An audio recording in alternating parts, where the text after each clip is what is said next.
প্রত্যেকটা গুনার সাথে 8টা সাক্ষী দাঁড়ায় যাচ্ছে। কয়টা? প্রত্যেকটা গুনার সাথে কয়টা সাক্ষী? খুব খেয়াল করি।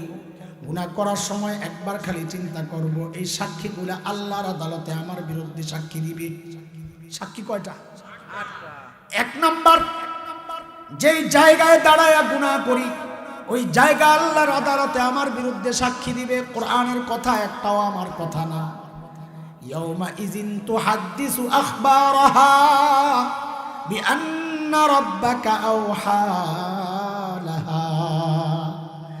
জমিন দাঁড়ায়া কথা বলবে, আল্লাহ এই আমার উপর দাঁড়ায়া এই বান্দা গুনাহটা করছে, আমি সাক্ষী। আরে ভাই বন্ধুরা, গুনাহ যদি করতে চাও এই জমিন ছাইরা আল্লাহর জমিন থেকে কই যাইবা যাও। আল্লাহ ঠিক এইভাবেই ডাক দিয়া সূরা রহমানে বলেছেন, ইয়া মাশারাল জিন্নি ওয়াল ইনস ইন ইসতাতাতুম আন তানফুযু মিন আকতারিস সামাওয়াতি ওয়াল আরদ ফানফুযু লা তানফুযুনা ইল্লা বিসুলতান। আল্লাহর জমিন আসমান এর মাঝখান থেকে তুই কই বাইরে হয়ে যাবি, যা। পারবে? তাইলে গুনাহ করেন কোন সাহসে জিজ্ঞেস করি। এই জমিন তো আল্লাহর আদালতে সাক্ষী দিবে। বলে সাক্ষী দিলে কি হবে? আমি অস্বীকার করব, আমি করি নাই। আমি বলেন না, আমি। আল্লাহ বলেন, বান্দারে সেই রাস্তাও আমি রাখি নাই, সেই রাস্তাও আমি রাখি নাই। বলে কেন? বলে অস্বীকার করবি কি দিয়া? বলেন না, অস্বীকার করবে কি দিয়া? সূরা ইয়াসিনের মধ্যে আল্লাহ জানায়া দিয়েছেন, ওই মুখ তো আমি আগেই বন্ধ করে দিব, যেন কথা বলতে না পারস। আয়া আল ইয়াউমা নাখতিমু আলা আফওয়াহিহিম ওয়া তুকাল্লিমুনা আইদিহিম ওয়া তাশহাদু আরজুলুহুম বিমা কানু ইয়াকসিবুন। বলে আল্লাহ আমি অস্বীকার করব। বলে অস্বীকার করলে আর বুঝি কেউ কথা বলবে না মনে করছস? যে আল্লাহ এই জিহ্বারে কথা বলার ক্ষমতা দিয়েছেন, ওই আল্লাহ হাতরেও কথা বলার ক্ষমতা দিতে পারেন কি পারেন না? আল্লাহ বলেন তুকাল্লিমুনা আইদিহিম, তোর হাত আমার সাথে কথা বলবে। এই হাত যুবক, যে হাত দিয়ে গুনাহ করো, এই হাত বলবে আল্লাহ আমি সাক্ষী, আমি সাক্ষী, আমার দিয়ে গুনাহ করছে আল্লাহ। ওই পাও কথা বলবে আল্লাহ এই পাও দিয়ে হাইটা হাইটা যায় আমি গুনাহ করছি। এরে ভাই, গুনাহ করার সময় একবার তো খালি চিন্তা করো, জমিন সাক্ষী হয়ে যাচ্ছে। 1 নাম্বার সাক্ষী। সাক্ষী কয়টা? 8টা। আবার বলি কয়টা? 8টা। 1 নাম্বার সাক্ষী বলে না, 1 নাম্বার সাক্ষী, 2 নাম্বার সাক্ষী, 3 নাম্বার সাক্ষী। বলে হাত পাও নাই এমন মানুষ আছে কি নাই? রাস্তায় ফকির দেখা যায় গড়ায়া গড়ায়া চলে, ওই যে একটা প্লেট লয় ভাণ্ড, ওটারে খালি এরকম ঠেলা মারে, খালি ঠেলা মারে আর গড়াইতে থাকে। আসেনি এমন ফকির? হ্যাঁ, তো হাতও নাই পাও নাই, এর সাক্ষী কে দিবে? বলে সাক্ষীর অভাব তো আমার হয় নাই, মাত্র 3টা না গেছে, আরো তো 5টা রয়ে গেছে। কয়টা রয়ে গেছে? বলেন কয়টা? 4 নম্বর সাক্ষী। বলে তোর কান সাক্ষী দিবে, কান। চোখ সাক্ষী দিবে, চোখ। চামড়া সাক্ষী দিবে, চামড়া। কোরআনের কথায় বলে একটাও আমার কথা না। সূরা হামিম আস-সাজদার মধ্যে মালিক বলেন, হাত্তা ইযা মা জাউহা শাহিদা আলাইহিম সামউহুম ওয়া আবসারুহুম ওয়া জুলুদুহুম বিমা কানু ইয়ামালুন। এরে যুবক ভাই আমার, অন্ধকার ঘরের মধ্যে একা একা মোবাইল চালাও, ন্যাংটা ছবি দেখো, সিনেমা দেখো, নাটক দেখো, গান দেখো, নাচ দেখো, আর মনে মনে ভাবো দুনিয়ার কেউ বুঝি জানে না। ওই অবস্থায় আল্লাহ ডেকে বলেন, বান্দারে দুনিয়ার কেউ না জানলেও চলবে, কারো জানার দরকার নাই। যেই চোখ দিয়ে তুই গুনাহ করতেছস, ওই চোখই তো তোর বিরুদ্ধে আমার আদালতে সাক্ষী দিবে। এরে বন্ধুরা, হেডফোন লাগায় গান শোনো আর ভাবো দুনিয়ার কেউ শুনে না, কেউ জানে না। আল্লাহ ডেকে বলেন, বান্দারে কারো জানার দরকার নাই, কারো শোনার দরকার নাই। যে কান দিয়া তুই গুনাহ করস, ওই কানই তো তোর বিরুদ্ধে আমার আদালতে সাক্ষী দিবে। নাউজুবিল্লাহ। পড়ে কয়টা গেল সাক্ষী? পাঁচটা। কয়টা? পাঁচটা গেল, পাঁচটা। এক নাম্বার জমিন, বলেন এক নাম্বার, দুই নাম্বার, তিন নাম্বার, চার নাম্বার, পাঁচ নাম্বার, ছয় নাম্বার চামড়া সাক্ষী দিবে। চামড়া বলে চামড়া আবার কেমনে কথা বলে? ঠিক এই কথাটাই হাসরের মাঠে বান্দা চামড়াকে জিজ্ঞেস করবে, এরে চামড়া তুইও আমার বিরুদ্ধে সাক্ষী দিলি। আহারে তখন চামড়ার জবান খুলে যাবে। ওয়াকালু লিজুলুদিহিম লিমা শাহিদতুম আলাইনা, এরে চামড়া তুই আমার বিরুদ্ধে কেন সাক্ষী দিলি? চামড়া বলবে আনতাকানাল্লাহুল্লাযী আনতাকা কুল্লা শাই, যে আল্লাহ তোমারে কথা বলার ক্ষমতা দিয়েছেন, ওই আল্লাহ আমাকে কথা বলার ক্ষমতা দিয়া তোমার বিরুদ্ধে সাক্ষী দেওয়ার হুকুম করেছেন। নাউজুবিল্লাহ পড়ে। কয়টা গেল সাক্ষী? সাত নাম্বার সাক্ষী আমার আপনার সাথে ফেরেশতারা আছে, আমলনামা লেখে, আছে কি নাই? কিরামান কাতিবিন ইয়ালামুনা মা তাফআলুন। ফেরেশতারাও দাঁড়ায় যাবে, আল্লাহ সব জানি, সব জানি, এটা সব করছে, আমি সাক্ষী। কয় সাক্ষী গেল? সাতটা। কিন্তু দোস্ত আসল সাক্ষী এখনো রয়ে গেছে। আসল সাক্ষী বলেন, আসল সাক্ষী আল্লাহ না, আল্লাহ না, আল্লাহ তো সবই জানে, সাক্ষী দেওয়ার লাগবে না। আসল সাক্ষী হচ্ছে প্রত্যেকের আমলনামা। বলেন, বলেন না, আসল সাক্ষী কি? এই জন্য এই সব সাক্ষী বলার সময় আল্লাহর কথার ঢং ছিল একরকম, কিন্তু এই আসল সাক্ষী বলার সময় ঢং পাল্টায় গেছে।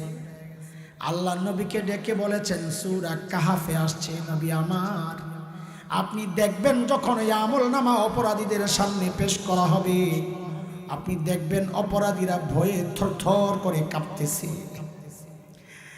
ওয়াউদিআল কিতাব ফাতারাল মুজরিমিনা মুশফিকিনা মিম্মা ফীহ, ভয়ে থরথর করে কাঁপবে। কি বলবে তখন? কাঁপবে আর কানবে আর চিল্লায়া চিল্লায়া বলবে, মালি হাযাল কিতাব লা ইউগাদিরু সাগীরা ওয়ালা কাবীরাতান ইল্লা আহসাহা। এটা কেমন আমলনামা? আমার একটা ছোট গুনাহ ছোটে নাই, একটা বড় গুনাহ ছোটে নাই। কানবে, চিৎকার করবে, আওয়াজ আসবে, রে বান্দা এখন আর কান্নাকাটি করে কোনো লাভ নাই, ল তোর আমলনামা তুই ল। বলে দেন, বলে বাম হাত দে। বাম হাত কোন হাত? বলেন না কথা, কোন হাত? বলে দেন, বলে না এমনি না। বলে তো কেমনে? বলে বাম হাতটারে পিছন দিয়া নিয়ে আর কলিজা ছিদ্র করে তারপরে সামনে। যেই না বাম হাত পেছন দিয়া নিয়ে কলিজা ছিদ্র করে বাঁধবে দেন, আরে যেই না আমলনামা বাম হাতে দেওয়া হবে, সূরা হাক্কার মধ্যে আসছে, বাম হাতে আমলনামাটা পাইয়াই দিবে একটা চিৎকার। কি বলবি? ও আম্মা মান উতিয়া কিতাবাহু বিশিমালিহি ফায়াকুলু ইয়া লাইতানি লাম উতা কিতাবিয়া। আয় আমলনামা যদি আমারে না দেওয়া হইতো, ওয়ালাম আদরি মা হিসাবিয়া, আমি জানি না আমার হিসাব কি হবে। আর এই হিসাবের কোনো টেনশন তো আমাদের নাই, কোনো টেনশন তো আমাদের নাই। অথচ সাইয়েদনা আবু বকর এত বড় মানুষ, এত বড় মানুষ, হিসাবের ডরে একা একা দূরে যায় চিল্লায়া চিল্লায়া কাঁদতেন আর নিজের ধিক্কার দিয়া দিয়া বলতেন, ইবনা আবি কুহাফা, এ আবু কুহাফার বেটা তুই মানুষ কেন হইলি রে? আরে তুই মানুষ কেন হইলি? এখন আল্লাহর আদালতে হিসাব কেমনে দিবি তুই? আহারে মাঝে মধ্যেই জিব্বাডারে টাইনা ধরতেন আবু বকর, জিব্বাডারে টাইনা ধরতেন আর বলতেন, হাযাল্লাযী আওরাদানিল মাওয়ারিদ, যত বিপদের মূল তো এইটাই। আর কামতেন আর বলতেন, ইয়া লাইতানি কুনতু ওয়ারাকা মিনাশ শাজারা তুদাদ ওয়া তুকাল, হায় মানুষ না হইয়া যদি গাছের পাতা হইতাম তো জীবজন্তু আমারে চাবায়া চাবায়া খায়া ফেলতো, আমার আর হিসাব দেওয়া লাগতো না। এখন হিসাব কেমনে দিব? এরে দোস্ত, আবু বকর হিসাবকে ডরাইছে, তোমার আমার খবর নাই। সেদিন ঠিকই চিৎকার করে করে বলবো, ওয়ালাম আদরি মা হিসাবিয়া, আমার হিসাব কি হবে আমি জানি না। ইয়া লাইতাহা কানাতিল কাদিয়া, মৃত্যু পর্যন্তই যদি সব শেষ হয়ে যেত। দুনিয়ায় টাকা পয়সার গরম দেখাইছো, গরম। সেদিন কানবার বলবা, মা আগনা আন্নি মালিয়া, আমার মাল আমারে বাঁচাইতে পারতেছে না। দুনিয়ায় ক্ষমতার দাপট দেখাইছো না, ক্ষমতার দাপট দেখায়া বিচার পাল্টাইছো না। সেদিন চিৎকার করে করে কানবা আর বলবা, হালাকা আন্নি সুলতানিয়া, আমার ক্ষমতা যাবে, চিল্লাবে। আল্লাহ বলবেন, চিল্লায়া লাভ নাই। জাহান্নামের ফেরেশতাদেরকে বলবেন, খুযুহু ফাগুল্লু, ধর এগুলারে, ধর এগুলারে, বেড়ি পড়া। সুম্মা জাহিমা সাল্লু, টেনে হেসে জাহান্নামে নিয়ে ফেলা। সুম্মা ফি সিলসিলা সাবউনা যিরাআন ফাসলুকু, 70 গজ লম্বা শেকল দিয়া পেঁচা। আব্দুল্লাহ ইবনে আব্বাসের রিওয়ায়াত আসছে, শেকল দিয়া কেমনে পেঁচাবে? বলে এক মাথা নাকের ছিদ্র দিয়া ঢুকবে, আরেক মাথা পায়খানার রাস্তা দিয়ে, নাকের ছিদ্র দিয়া ঢুকায়া পায়খানার রাস্তা দিয়ে বের করে টাইনা টাইনা। এরে ভাই, এরে ভাই, এরে যুবক বন্ধুরা, এরে বাবারা, গুনাহ ছাড়ো, গুনাহ ছাড়ো। এরে বাপ, চুল পাইকা সাদা হয়ে গেছে, এখনো গুনাহ ছাড়তে পারো না। দাড়ি পাইকা সাদা হয়ে গেছে, এখনো তুমি গুনাহ ছাড়তে পারো না। কবে ছাড়বা জিজ্ঞেস করি, কবে ছাড়বা গুনাহ, কবে ছাড়বা? কবরে এক পাও চলে গেছে, কবে গুনাহ ছাড়বা? রে মা, কবে গুনাহ ছাড়বা? এর যুবক, তুই ভাবিস না লম্বা সময় পাবি, তওবার সুযোগ পাবি না রে যুবক। মৃত্যু কারো কাছে অনুমতি নিয়ে আসবে না রে, তোর কাছে মৃত্যু অনুমতি নিয়ে আসবে না রে যুবক। কে জানে এই মজলিসেও এমন মানুষ আছে, তার তো খবর নাই, কিন্তু তার কাফনের কাপড়টা দোকানে চলে আসছে। আরে এমনও তো হইতে পারে, কালকে খবর পাইতে পারে, বয়ান করে গেল মাওলানা হাসান জামিল তো দুনিয়ায় নাই, চলে গেছে, চলে গেছে। আরে ভাই, যে কোনো মুহূর্তে যে কারো ডাক চলে আসতে পারে। ওই ডাক আসার আগে আগে নিজের আমল নামারে গুনাহ থেকে পাক বানাও। এর যুবক ভাই, মাহফিলের আয়োজন করেছ, আমাদেরকে ইজ্জত করে স্লোগান দিয়ে দিয়ে এনেছ, ওগুলো আমরা চাই না। বরং তুই আয়, আমার কাছে আয়, তোর পাগুলো আমার সামনে রাখ, আমি আমার হাতটা তোর পায়ে রাইখা বলি, যুবক তুই গুনাহ চা, আল্লাহর রাস্তে তুই গুনাহ চা। গুনাহ করলে মালিক নারাজ হয়ে যাবে রে ভাই। মালিক নারাজ হইলে কোনো উপায় নাই। আমার দুনিয়াও বরবাদ, আমার আখিরাতও বরবাদ। আমার দুনিয়াও বরবাদ, আখিরাতও বরবাদ। এই জন্য আজকে ইসলামী সম্মেলন থেকে দুইটা প্রতিজ্ঞা আমরা করি ইনশাআল্লাহ। এক নাম্বার, গুনাহ করব না ইনশাআল্লাহ, বলি ইনশাআল্লাহ। এই হাত উঠায় আল্লাহকে সাক্ষী বানাও, গুনাহ করব না ইনশাআল্লাহ, গুনাহ করব না ইনশাআল্লাহ। দুই নাম্বার ওয়াদা, যদি গুনাহ হয়ে যায় গুনাহ রাখবো না ইনশাআল্লাহ। বলি বলি বলি, গুনাহ রাখবো না ইনশাআল্লাহ। হাত নামাই, হাত নামাই, বুঝি বুঝি, হতাশ হওয়ার কিছু নাই। কেন? আমাদের একজন আছেন তো মালিক। কে আছে বলেন, কে আছে? বলে কেমন মালিক? বলে দুনিয়ার মানুষ অপরাধীরে খোঁজে শাস্তি দেওয়ার জন্যে, আর আমার একজন মালিক আছেন যিনি অপরাধীরে খোঁজেন মাফ করার জন্য। ওই মালিক আমার আর তোমার প্রতি রাত ডাকে, আয় বান্দা, কে কে গুনাহ করছস, আয় আয় আয়, আলামিন মুস্তাগফিরিন ফাগফির আলাহ। কে কে গুনাহ করছস, আয় আয় আয়, আমি আল্লাহ আসছি তোরে মাফ করার জন্য। এমন মালিক পায়া একটা গুনাহ রাইখা কবরে যাওয়ার সুযোগ আসেনি। আরে কবর তো দূরের কথা, এই মজলিস ছাড়ার কোনো সুযোগ আছে? বলেন বলেন না, এই মজলিস ছাড়ার কোনো সুযোগ আছে? আমার সমস্ত গুনাহ মাফ করে মজলিস থেকে যাওয়ার সুযোগ যেহেতু আছে, তাহলে গুনাহগুলা নিয়ে কেন বাইর হবো বলেন তো? বলেন, গুনাহ মাফ করার সুযোগ তো আছে না নাই? কিয়ামতের আগ পর্যন্ত গুনাহ মাফের সুযোগ আছে। আপনার মৃত্যুর ঠিক আগ মুহূর্ত পর্যন্ত গুনাহ মাফের সুযোগ আছে। তো সুযোগ যেহেতু আছে, তো গুনাহ নিয়ে কেন ঘরে যাব? বলেন বলেন, না যাব না। বলেন কি যাব না? ইনশাআল্লাহ বলেন ইনশাআল্লাহ। একটা গুনাহ নিয়ে আজকে ঘরে যাব না ইনশাআল্লাহ। বলে রাস্তা কি হুজুর? গুনাহ তো অনেক। বলে যত গুনাহ হোক, আল্লাহ তাআলা নিজে বলেছেন হাবিব আমার জানায়া দেন আপনি, একজন বান্দার গুনাহ যদি গোটা দুনিয়াটাও ভইরা যায়, ভরতে ভরতে ভরতে ভরতে যায় ওই 1000 কোটি মাইল দূরে যায়, আসমানে যায় ও যদি লাগে, আল্লাহ বলেন লা উবালি, আমার কোনো পরোয়া নাই, বান্দা মাফ চাইলে আমি সব গুনাহ মাফ করে দিব, সব মাফ। আল্লাহু আকবার। এমন মালিক পায়া গুনাহ নিয়ে বাড়িতে যাব না ইনশাআল্লাহ। বলেন না ইনশাআল্লাহ। একটা গুনাহ আজকে রাখবো না ইনশাআল্লাহ।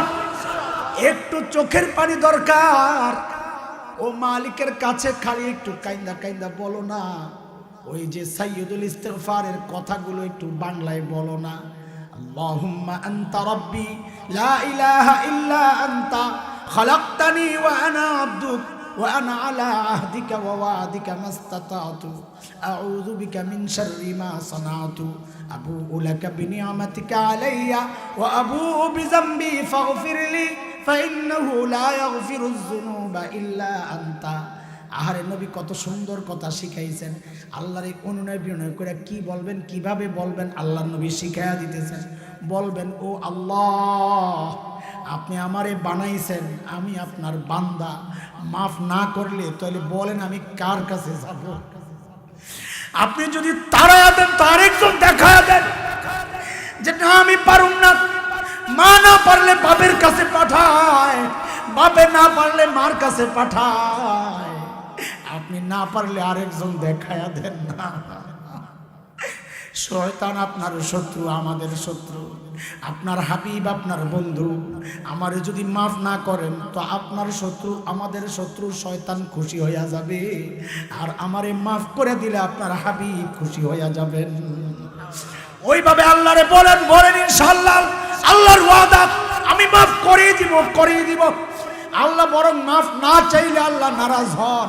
এরে দোস্ত, শরীরে ময়লা লাগলে ময়লা পরিষ্কার করে ফেলি, জামায় ময়লা লাগলে ময়লা পরিষ্কার করে ফেলি, অথচ কলবে এত ময়লা লাগে আর আমাদের কোনো খবর নাই। এই জন্যই তো যুবকরা, ওলামায়ে কেরাম এই মাহফিলের আয়োজন করেন। কেন কেন কেন? যেন আমাদের কলবটারে আজকে একটু ধুইয়া মুইছা পরিষ্কার করে বাড়ি যেতে পারি। রাজি আছি তো ইনশাআল্লাহ? বলেন না ইনশাআল্লাহ। তাইলে আজকে আমাদের যিনি মেহমান আছেন, আরো এই মেহমানের সাথে বয়ান শুইনা আখিরি মুনাজাতে আল্লাহর কাছে কাইন্দা কাইন্দা সবগুলা গুনাহ মুইসা তারপরে যাব। রাজি আছি তো ইনশাআল্লাহ? কে কে শেষ মুনাজাত দিয়া যাব দেখি ইনশাআল্লাহ। শেষ মুনাজাত দিয়া যাব, বেশি দেরি করবে না ওনারা। সারাই তো আজ নাকি, তাহলে বেশি দেরি করবে না, অর্ধরাত। বলেন শেষ মুনাজাত দিয়া ইনশাআল্লাহ। হাত উঠান, এই হাত নামায়েন না, হাতে এই অবস্থায় রাখেন। সাথে আমি যখন যাব, আমার টাইম নাই ভাই, অনেক দূরে যাব, সেই হোসাইনিয়ার প্রোগ্রাম আছে, এমনি দেরি হয়ে গেছে, আপনাদের যে রাস্তা যাই তারও দেরি লাগবে। হাত নামায়েন না। বলেন হুজুর আপনি যাওয়ার সময় মুসাফার জন্য ভিড় করুন না ইনশাআল্লাহ, ডিস্টার্ব করুন না। হাত না আল্লাহর রাস্তায় লেগা ডিস্টার্ব করুন না ইনশাআল্লাহ। দোয়া করতে করতে যাইবেন, আমরাও দোয়া করুন, ঠিক আছে ইনশাআল্লাহ? ঠিক আছে না ইনশাআল্লাহ? ওয়াদা? হ্যাঁ। আল্লাহ তাআলা আপনাদেরকে কবুল করেন। এই ভাইগুলারে আল্লাহ যারা আয়োজন করছেন, এর পেছনে যারা ছিলেন, অর্থ দিয়েছেন, সময় দিয়েছেন, শ্রম দিয়েছেন, পরামর্শ দিয়েছেন, মাওলানা আলাউদ্দিন সাহেব ওই দূর থেকে আইসা এখানে সভাপতিত্ব কইরা মাহফিলকে সাফল্যমণ্ডিত করেছেন, আমাদেরকে দাওয়াত করেছেন, যে যেভাবে মাহফিলের সাথে সম্পৃক্ত হয়েছেন, আল্লাহ সবাইকে কবুল করেন, আমিন। ওয়া আখিরু দাওয়ানা আলহামদুলিল্লাহ।